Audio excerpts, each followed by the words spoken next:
नमस्कार, बहुत स्वागत है आप सभी का। मैं हूं आपके साथ सिरांधा शेखर। बीते कुछ दिनों से देश में एक बहस छिड़ी हुई है, आयुर्वेद बेहतर या एलोपैथी। ये विवाद तब शुरू हुआ जब योग गुरु बाबा रामदेव ने आईएमए से एलोपैथ चिकित्सा को लेकर 25 सवाल पूछे। उसके बाद से लोग अपने अपने अनुभवों के आधार पर अपने तर्क दे रहे हैं। कोई आयुर्वेद को बेहतर बता रहा है तो कोई एलोपैथी यानी मॉडर्न मेडिसिन को। हालांकि जिस दौर से हम गुजर रहे हैं, जरूरत इस बात की है कि चाहे चिकित्सा पद्धति कोई भी हो, लोगों का स्वस्थ होना पहली प्राथमिकता होनी चाहिए। कोरोना महामारी ने भारत सहित पूरी दुनिया में कोहराम मचा रखा है। वायरस के बदलते स्ट्रेन के साथ ही इलाज का तरीका और दवाइयां भी बदलनी पड़ी। मास्क से ऑक्सीजन और रेमडेसिविर से लेकर स्टेरॉयड और काढ़े से लेकर कोरोनिल तक हर तरीका और नुस्खा आजमाने का मकसद एक ही है कि मरीजों की जान बच जाए। ठीक होने के बाद कई मरीज ये भी कह रहे हैं कि यहां इलाज नहीं होता तो ना जाने क्या होता। वहीं कुछ ये भी कह रहे हैं कि हम तो घर में ही आयुर्वेदिक नुस्खे से ठीक हो गए। यानी दोनों अपनी अपनी जगह पर ठीक हैं। फिर सवाल है कि आखिर हंगामा क्यों बरपा है? क्यों आयुर्वेद बनाम एलोपैथी की बहस हो चली है? क्यों नहीं आयुर्वेद और एलोपैथी की बात साथ साथ हो? आज हम इसी पर करेंगे चर्चा और हमारे सभी गेस्ट पैनलिस्ट हमारे साथ जुड़े हुए हैं चर्चा के लिए। डॉक्टर पीके सिन्हा पूर्व अधीक्षक हैं आईजीआईएमएस के, हमारे साथ जुड़े हैं। बहुत स्वागत है सर। डॉक्टर सहजानंद सिंह राष्ट्रीय अध्यक्ष आईएमए के हैं, वो भी हमारे साथ जुड़े हैं। बहुत स्वागत है आपका। वैद्य दिनेश्वर प्रसाद प्राचार्य हैं आयुर्वेदिक कॉलेज पटना के, आपका भी स्वागत है। जितेंद्र कुमार जो कि योगाचार्य हैं, उनका भी पक्ष जानना बहुत जरूरी होगा। आपका भी बहुत स्वागत है सर। सबसे पहले ये समझना जरूरी है कि आखिर क्या एक दूसरे के बारे में सोचते हैं डॉक्टर्स या फिर हम कहें आयुर्वेदिक जो चिकित्सक हैं वो।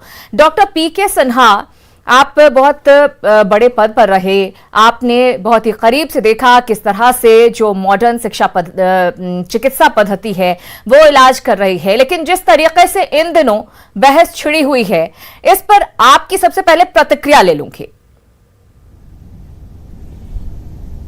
धन्यवाद। आपने जो ऑडियो आ रहा है जी, ठीक है।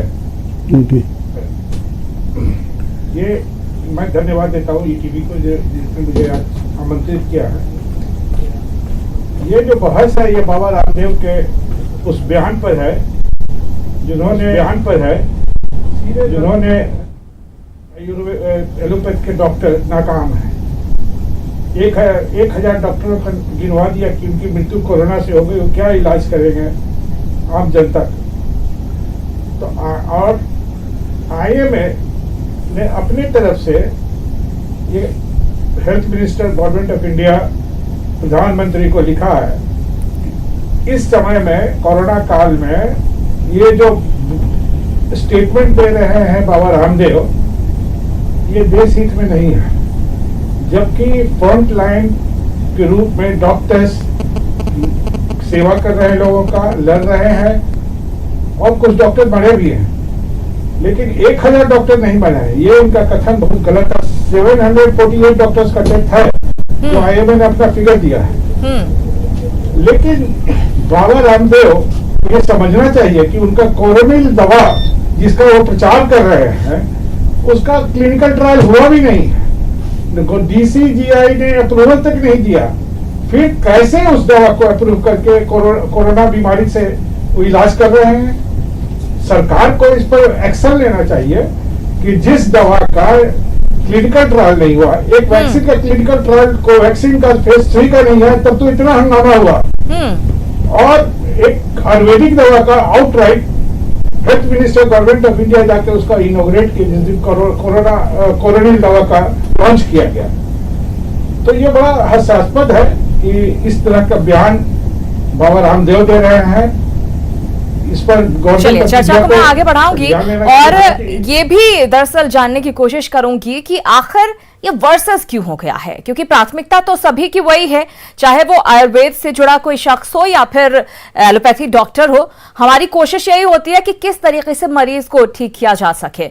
जब बिस्तर पर एक मरीज पड़ा हुआ होता है तो हर कोशिश पुरजोर तरीके से की जाती है कि कैसे उसको बिल्कुल स्वस्थ करके बिस्तर से उठाकर एकदम उसके पैरों पर खड़ा कर दिया जाए।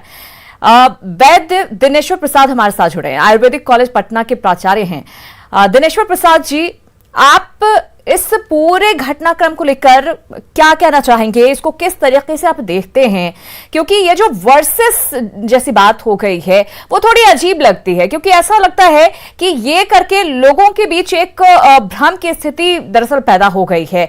लोग ये सोचने लगे हैं कि क्या वाकई में एलोपैथी नहीं ठीक है, या फिर लोग ये सोचने लगे हैं जो एलोपैथी पर विश्वास करते हैं कि आयुर्वेदिक जो चीजें हैं जो हम आम दिनों में भी अपनाते हैं, कि हम लौंग का इस्तेमाल इतना करते हैं, जो गरम मसाले हैं या बहुत जड़ी बूटियां होती हैं उनका इस्तेमाल करते हैं, उनके इस्तेमाल से भी लोग घबराने लगे हैं। तो आखिर आप क्या सोचते हैं इस पूरे घटनाक्रम के बारे में? और ऐसा लगता नहीं कि सबको मिलकर लोगों के इलाज के बारे में सोचना चाहिए? धन्यवाद आपका जो है न्यूज 18 का जो है, और हमारे पीके और डॉक्टर पीके सिन्हा साहब, डॉक्टर सहजानंद जी के, डॉक्टर जितेंद्र जी को। सर्वप्रथम तो मैं आप लोगों का, सब लोगों का आभारी हूं कि आज के युग में जो है, आज के वर्तमान परिप्रेक्ष्य में आपने आयुर्वेद का एक्सेप्टेंस समझा। आयुर्वेद का एक्सेप्ट करना, ये अपने देश के राष्ट्रीयता को एक्सेप्ट करना है और पूरे विश्व में गौरवान्वित करने की बात है। जहां तक ये विवाद की बात है, विवाद कुछ वैसा है नहीं या न होना चाहिए। हम सब लोगों का एक ही उद्देश्य है कि हम रोगियों को ठीक करें। जो भी किसी भी तरह से रोग हो जाता है उसको ठीक करना हमारा उद्देश्य है। और आज तो राष्ट्रीय क्या विश्व की विपत्ति आई हुई है, तो इसमें हम सब लोगों को मिलजुल करके काम करने की बात है। हर पैथियों का अपना अपना रोल है, अपने रोल के मुताबिक काम करना भी सबका अपना दायित्व बनता है। तो मैं सबसे पहले तो आईएमए के लोगों से भी और बाबा रामदेव जी से भी गुजारिश करूंगा कि इस विवाद को अभी छोड़ करके अभी हम लोग मिलजुल करके राष्ट्रीय विपत्ति को हम कैसे, राष्ट्रीय विपत्ति से हम कैसे निजात पावे, इस पर हम लोगों को ये करना है। आज एक चीज जरूर मैं कहना चाहूंगा और मैं आभार भी व्यक्त करना चाहूंगा कि आईएमए जो है खुले दिल से आयुर्वेद को एक्सेप्ट किया। इसमें ये बड़े भाई के तौर पर हैं जो है आईएमए या हमारे एलोपैथिक डॉक्टर, ये एक्सेप्ट करके इसमें जो कमियां हैं, कमियां हम में हैं, इसमें हम कहीं दो मत नहीं है, कमियां हमारी हैं। उस कमियों को हम कैसे दूर करें और ग्लोबल लेवल पर ये विश्व का धरोहर माने आयुर्वेद जो है, आप जानते हैं कि ये हम बिहार में हैं, आप बिहार से कार्यक्रम कर रही हैं। बिहार में आप जानती हैं कि नालंदा विश्वविद्यालय रहा है, विक्रम विश्वविद्यालय रहा है।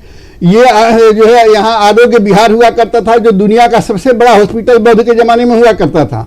और यहाँ पर जो हमारे आयुर्वेदिक कॉलेज या पीएमसीएच की स्थापना हुई, ये 1925, 26, 24 में हुई जो है।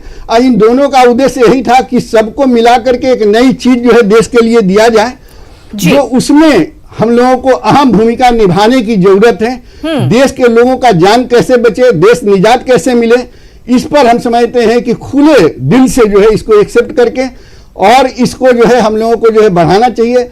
हम लोगों ने जहां रिसर्च बेस्ड की बात आती है, एक चीज मैं जरूर कहूंगा कि आईएमए का भी दायित्व, हमारे एलोपैथिक डॉक्टरों का भी दायित्व बनता है कि हम पर विश्वास करें या न करें, आयुर्वेद के जो किताबों में वर्णित है उसको नए सिरे से देख करके उसका वो अध्ययन करें, उसका जो है क्लिनिकल एविडेंस जुटावें, उसमें हम सहयोग देने के लिए तैयार हैं। और विश्व लेवल पर आयुर्वेद को प्रचारित करने का मतलब अपने देश को प्रचारित करने की बात है, देश के गौरव की बात है।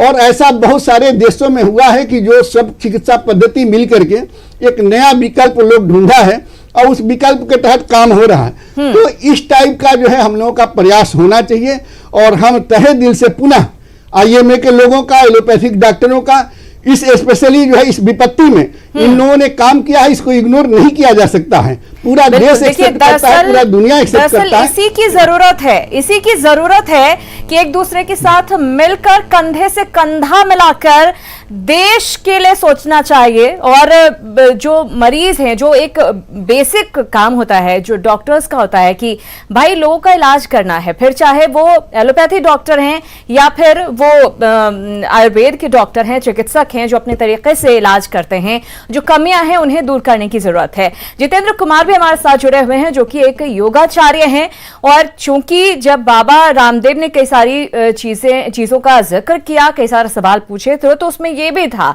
कि बहुत सारे जो लोग हैं वो तो योग और प्राणायाम के जरिए ठीक हुए हैं। तो जितेंद्र कुमार जी, सबसे पहले तो आपकी राय जानना चाहूंगी, क्योंकि योग जो है हम अपने आप में एक अलग ही विधा है, और ऐसा नहीं है कि जो एलोपैथिक डॉक्टर हैं वो आपको एक्सरसाइज करने की या योग करने की सलाह नहीं देते, या उन्होंने इस कोरोना काल में ब्रीदिंग एक्सरसाइज करने की सलाह नहीं दी। तो इस पूरे प्रक्रिया पर, इस पूरे घटनाक्रम पर आप अपनी प्रतिक्रिया दें। जी नमस्कार।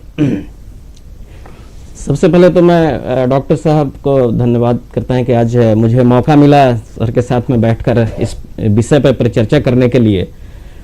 तो मैं यह आप सभी लोगों को, दर्शकों जितने भी आज जुड़े हुए हैं आपके इस चैनल पर, सबसे पहले यदि योग के नजरिए से मैं देखता हूं तो योग में पहला एक आयाम है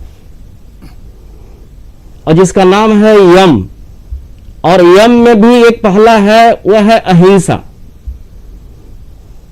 आज का ऐसा माहौल हमारे भारत देश में बना हुआ है कि शब्द के लेकर ही परेशानी हुई है। हम सब मिलकर इस कोरोना काल को, इस कोरोना से निपटने के लिए हम लोग सब अपना अपना एफर्ट लगा रहे हैं। Everyone is great at his own place. सभी के सभी का प्रयास जो है अपने अपने जगह पर उत्तम है जी। आज हम सभी लोगों को मिलजुल कर काम करने की जरूरत है। मुझे आयुर्वेदिक कॉलेज में भी पढ़ाने का मौका मिला, नालंदा विश्वविद्यालय में पढ़ाने का मौका मिला है, और पटना विश्वविद्यालय में ही पढ़ा रहा हूं जी। आज समस्या यह है कि एलोपैथी का एक अपना महत्व है।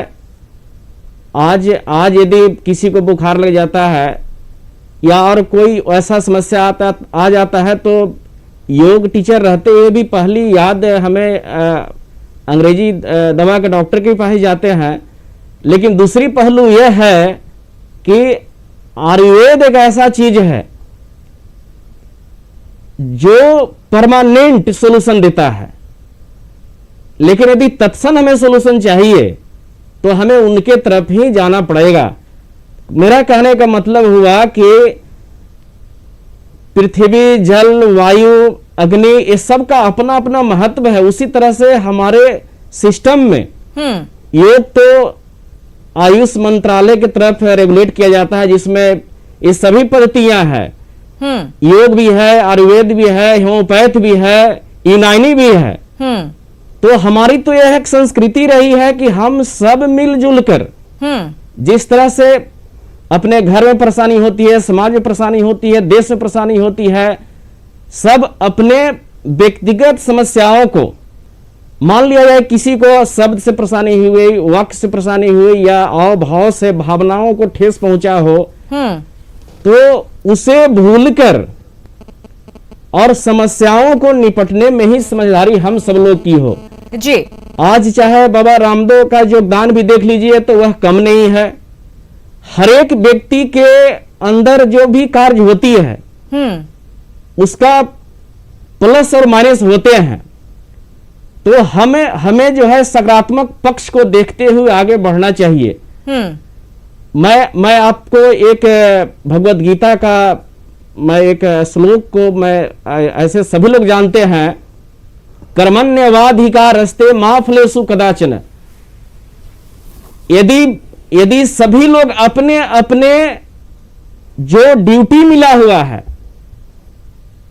यदि वह करते रहें तो सारी समस्याओं का समाधान मिल जाए। सारी समस्याओं का यदि मैं योगाचार्य हूं, बिल्कुल निश्चित रूप से जितेंद्र जी, बुखार लगा हुआ तो मैं रिकमेंड करता हूं कि डॉक्टर साहब अपना इसका इलाज करेंगे। योगाचार्य इलाज नहीं कर सकते हैं। हाँ बिल्कुल। आप लेकिन यदि किन्हीं को मानसिक बीमारी है उसका इलाज जरूर हो सकता है, तो मानसिक बीमारी मेडिटेशन के है, लिए- कई तरह की हाँ। चीजें हैं, कई तरह की प्रक्रियाएं जी। हैं जिनकी सहायता से ऐसे जी। व्यक्ति का, ऐसे शख्स का इलाज किया जाता है। यानी कुल मिलाकर ये है कि सभी अपनी अपनी विधाओं में अगर पूरी तरह से फोकस करें, बिना दूसरी की कमियों को गिनाएं, कमियां गिनाई भी जाए तो उसको जी। दुरुस्त करने की बात हो, ना कि आमने सामने एकदम दुश्मनी जैसी कोई चीज आ जाए। डॉक्टर पीके सिन्हा जी, ऐसा लगता नहीं है कि जैसे दोनों ही शख्स बैठे हुए हैं जो कि आयुर्वेद से जुड़े हुए हैं, एक योगाचार्य हैं, तो वो भी साफ साफ ये कहते हुए कि जो आधुनिक जो चिकित्सा पद्धति है उसके योगदान को, उसके काम को तो बिल्कुल भी नहीं नकारा जा सकता है, खास तौर से इस दौर में जबकि कोरोना ने परेशान करके रखा हुआ ना सिर्फ हमारे राज्य को, देश को, बल्कि पूरे विश्व को। तो ऐसे में जरूरत क्या इस बात की नहीं है कि जो अच्छी चीजें हैं उसका समावेश किया जाए। ऐसा तो है नहीं कि जो एलोपैथिक चिकित्सा पद्धति है वो कहती है कि एक्सरसाइज मत करो आप, या फिर अपने लाइफस्टाइल को आप ठीक मत रखो। पहले जब सबसे पहले हम डॉक्टर के पास जाते हैं वो हमें यही सजेस्ट करते हैं कि आप कुछ भी प्रॉब्लम हो रही है, एसिडिटी हो रहा है या कुछ भी हो रहा है, छोटी से छोटी चीज, आप चाय और कॉफी छोड़ दीजिए। आयुर्वेद भी वही कहता है। डॉक्टर पीके सिन्हा, इसमें कोई शक नहीं है, इसमें हम लोग भी मानते हैं कि आयुर्वेद का अपना रोल है। क्रॉनिक डिजीजेज, बहुत ऐसे क्रॉनिक डिजीजेज है जैसे रूमेटॉइड आर्थराइटिस है, डायबिटीज है, हम लोग दवा देते हैं, सिम्टोमेटिक रिलीफ जरूर मिलता है, डायबिटीज को कंट्रोल रखते हैं, और कई बीमारियां हैं, पेट की बीमारी है, जोड़ों की बीमारी है। तो आयुर्वेद का एक महत्व है, इसको कोई ये नहीं कर रहा है, डिनाई नहीं कर रहा है, और हम लोग उसको एक्सेप्ट करते हैं। लेकिन हम लोग का जो काम करने का है एलोपैथिक, जैसे सर्जरी, गवर्नमेंट ने 58 सर्जरीज को अलाउ किया आयुर्वेद को, करें, अलाउ करें, किए हैं तो करें, करके दिखाएं। लेकिन ये कहना कि 58 सर्जरी जो हम कर रहे थे, जैसे गॉल ब्लैडर का सर्जरी हो या हार्ट का सर्जरी हो, किडनी का सर्जरी, ये जो प्रोग्रेस हमने किया है मॉडर्न साइंस में, जो इवॉल्व कर रहा है, every day it is evolving. Cataract का ये लोग करते हैं अपने पुराने पद्धति से, वो हम लोग को पता भी तक नहीं है, इन्होंने बताया क्यों नहीं है कि हमारा कैटरेक्ट का ये पद्धति इससे बेटर है। उसी तरह हमारे यहाँ तो फेको सर्जरी से है, मॉडर्न टेक्नोलॉजी बढ़ता चला जा रहा है, कैटरेक्ट का हो चाहे लेजर सर्जरी हो, आंख की कोई बीमारी का लेजर, रेटिनल सर्जरी हो, सब चीज हो रहा है हमारे यहाँ, बाईपास सर्जरी हो रहा है, हम लोग बढ़ते जा रहे हैं, इवॉल्व कर रहा है हमारा साइंस, इवॉल्विंग साइंस और ट्रांसपेरेंट है, हम लोग छुपाते नहीं है। जो भी काम करते हैं हम लोग पेपर पब्लिकेशन करके साइंटिफिक जर्नल्स में जाके क्लियर करता है, चाहे अमेरिका में हो, चाहे इंग्लैंड में हो, चाहे हिंदुस्तान में हो, आपको पेपर पब्लिश करके अपने कार्य को बताना है। उसी तरह इन लोगों को भी, आयुर्वेद को भी बताना पड़ेगा या यूनानी को बताना पड़ेगा, ये दवा कारगर है तो क्या रीजन है, साइंटिफिक इसका दीजिए, सपोर्ट कीजिए साइंटिफिकली कि ये दवा कैसे कारगर है। हमारे एलोपैथी में कई दवाएं हैं जो हर्बल मेडिसिन से है, मलेरिया का लीजिएगा, क्लोरोक्विन, क्विनिन जो है, क्या है वो तो हर्बल बार्क से लिया हुआ है, सिंकोना बार्क से। जी, ब्लड प्रेशर का रेसरपिन, सरपेंटाइन इससे लिया हुआ है। तो हम लोग भी मानते हैं, ये कहाँ कर रहे हैं हम लोग कि सब आयुर्वेद गलत है या यूनानी गलत है, और ये, लेकिन वो कंट्रोवर्सी बाबा रामदेव जो कर रहे हैं, वो मार्केटिंग कर रहे हैं अपने प्रोडक्ट का, और उस पर हम लोग को ब्लेम कर रहे हैं, ये गलत है उनका। ये आरोप लगाना कि डॉक्टरों के चलते इतना डेथ हुआ कोरोना का, ये सरासर गलत है। डॉक्टर ने तो जी जान लगा के काम किया। ये कोरोना एक इवॉल्विंग बीमारी है जो रोज नई बात आ रही है, नया गाइडलाइंस सरकार उस हिसाब से जारी कर रहा है, डॉक्टर पीके सिन्हा, ये जरूर है, चल रहे हैं। डॉक्टर पीके सिन्हा, ये जरूर है कि जी जान से डॉक्टरों ने काम किया है, लेकिन इस बात से भी आप इनकार नहीं करेंगे कि कुछ प्रतिशत ऐसे लोग रहे जिन्होंने आपदा में अवसर को तलाशा और जिसकी वजह से जो जेन्युइनली भी काम कर रहे हैं उनको लेकर सवाल उठे। हो सकता है। डॉक्टर पीके सिन्हा,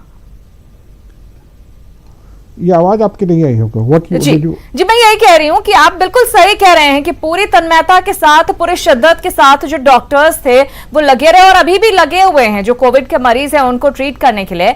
लेकिन क्या आप ये नहीं मानते कि कुछ प्रतिशत ऐसे लोग हैं जिन्होंने आपदा में अवसर तलाशा और यही वजह है कि जो जेन्युइनली भी काम कर रहे हैं उन पर भी सवाल उठे हैं? देखिए, एक दो ब्लैक शिप होता है, इसमें हम कहीं नहीं डिनाई नहीं कर रहे हैं जी, लेकिन ये आप जनरलाइज कर दीजिएगा कि डॉक्टर्स ने काम नहीं किया, ये गलत है। डॉक्टर्स ने पूरी तरह से तन मन धन से काम किया है और जितने front line worker, not only doctors, पुलिसकर्मी लीजिए, नर्स लीजिए, स्वीपर्स लीजिए, जितने फ्रंट लाइन सबों ने काम किया है, सबकी तारीफ करनी होगी आपको। ये सीधा सीधी कह देना कि डॉक्टर्स में एक दो है उसके चलते सारे डॉक्टर्स को ब्लेम कर दी, ये ठीक नहीं है। अगर ऐसे लोग हैं तो उनको सरकार चिन्हित करके उनको सस्पेंड कीजिए, हटाइए। जी बिल्कुल, निश्चित रूप से ये बात जी। हाँ। दिनेश्वर प्रसाद जी, आपसे मैं जानना चाहूंगी, लगातार उस बयान को लेकर बात हो रही है जिससे ये पूरा विवाद शुरू हुआ, उसको लेकर आप क्या कहेंगे? जो बातें कही गई, क्या आप उससे इत्तेफाक रखते हैं या फिर आपको लगता है नहीं वो पूरी तरह से गलत है? नहीं, देखिए, ये तो मैं शुरू से कह रहा हूं कि मिसअंडरस्टैंडिंग है। अभी डॉक्टर सिन्हा साहब ने जो सर्जरी की बात उठाई, ये कहीं ना कहीं आपको इसमें दिक्कत ये है कि इन्होंने भी स्टडी करने का कोशिश नहीं किया। सर्जरी परमिशन उसी को मिला है जो आयुर्वेद में एमएस किए हुए हैं, वो भी टोटल सर्जरी को नहीं मिला है, जो आपको जो है बड़ी सर्जरी है उसके लिए परमिशन नहीं मिला है। और ये हमारे सिलेबस में है, हमारे यहाँ प्रॉपर जो है ऑपरेशन होते रहे हैं शुरू से, सुश्रुत काल से। तो इसमें जो है थोड़ा हम बराबर इन लोगों से निवेदन कर रहे हैं और करेंगे कि कोई भी कमेंट्स करने के पहले उस बात को आप स्टडी कर लें, स्टडी करके देख लें कि कहीं हम फेक हो तो जरूर हम पर कार्रवाई होनी चाहिए। लेकिन अगर हम योग्य हैं, हमारे यहाँ अगर कोई आयुर्वेद में सर्जरी में एमएस किया है तो उसको तो सर्जरी का अधिकार मिलना चाहिए और उसी के तहत मिला हुआ है। तो इसमें कोई ये विवाद उसी को लेकर के उसी टाइम से ये चला रहा, इसलिए थोड़ा कंट्रोवर्सी हो रहा। मैं बराबर ये पहले भी आपके जो है चैनल पर आकर के बोला था कि साहब ये उन्हीं लोगों को परमिशन मिला है जो प्रॉपर एजुकेशन, प्रॉपर ट्रेनिंग लिए हुए हैं। ये सब BAMS या BUMS आयुर्वेद यूनानी को नहीं मिला है। तो हम लोगों को बराबर मैं कहता हूं कि एलोपैथ के जो हमारे भाई हैं उनको भी स्टडी पहले कर लेना चाहिए, हम लोगों से समझ लेना चाहिए। रिएक्शन में ले लेते हैं डॉक्टर पीके सिन्हा जी, जो बात कह रहे हैं यहाँ पर दिनेश्वर प्रसाद जी, तो ऐसा नहीं लगता कि कहीं ना कहीं एक जो टसल की भावना है वो दोनों तरफ से हो रही है? अभी पिछले साल ही दिसंबर में जब दिया गया था ये आयुष डॉक्टरों को कि वो ऑपरेशन कर सकते हैं, अब जो लोग MS कर चुके हैं उनमें क्या दिक्कत है? वो भी बहुत जटिल जो ऑपरेशन है वो करने की इजाजत नहीं मिली है उनको। नहीं, हम लोग कभी नहीं रोके हैं कि आप ऑपरेशन नहीं कीजिए। इनका तो आयुर्वेदिक मेडिकल कॉलेज है, वहां पर करें ना ऑपरेशन। लेकिन ये इनकी तो पोस्टिंग, ये चाहते हैं पोस्टिंग PSC में हो जाए। हम लोग पोस्टेड है, वहां पर आयुर्वेदिक डॉक्टर भी साथ में पोस्टेड रहते हैं। अगर हमारे सिस्टम में आप काम कर रहे हैं और फिर कहिए कि अपने सिस्टम से हम ऑपरेशन करेंगे, तो ये बड़ा वहां पर कॉन्ट्रडिक्टरी रहेगा कि हमारे मेथड से नहीं होकर दूसरे मेथड से हो रहा है और एक मिसअंडरस्टैंडिंग वाली बात हो जाती है। तो ये गवर्नमेंट को भी देखना चाहिए कि इनके लिए अलग PSC, आयुर्वेद का अलग PSC रखिए, जहां इनको बैठाइए, इनको इंडिपेंडेंटली ग्रो करने दीजिए। सरकार ने कोई फैसला लिया है तो शायद पूरा अध्ययन करके, पूरा सोच विचार करके लिया होगा। और जिस तरीके से हमने देखा है कि अस्पतालों में, हमारे देश के अस्पतालों में, हमारे राज्य के अस्पताल में डॉक्टरों की कमी है, ऐसे में बहुत जरूरी हो जाता है कि डॉक्टर्स की पहले सीट भरी जाए ताकि ज्यादा से ज्यादा लोगों को ट्रीट हॉस्पिटल्स में किया जा सके। और इसी वजह से सरकार ने बड़ा फैसला लिया था। लेकिन सवाल एक बार फिर से वही है कि चाहे वो आयुर्वेद हो, चाहे वो एलोपैथिक चिकित्सा हो, जरूरत इस बात की है कि इंफ्रास्ट्रक्चर को दुरुस्त करके दोनों ही विधायक ये सोचे कि किस तरीके से जो आम मरीज है, जो आम लोग हैं, उनका इलाज हो सके और किसी भी तरह की उनको दिक्कत जिनका सामना आमतौर पर करने को मिलता है वो ना करना पड़े। आप सभी इस चर्चा में शामिल हुए हमारे साथ, आप सभी का बहुत बहुत धन्यवाद। न्यूज़ 18 बिहार झारखंड पर खबरों का सिलसिला लगातार जारी है, बने रहिए हमारे साथ।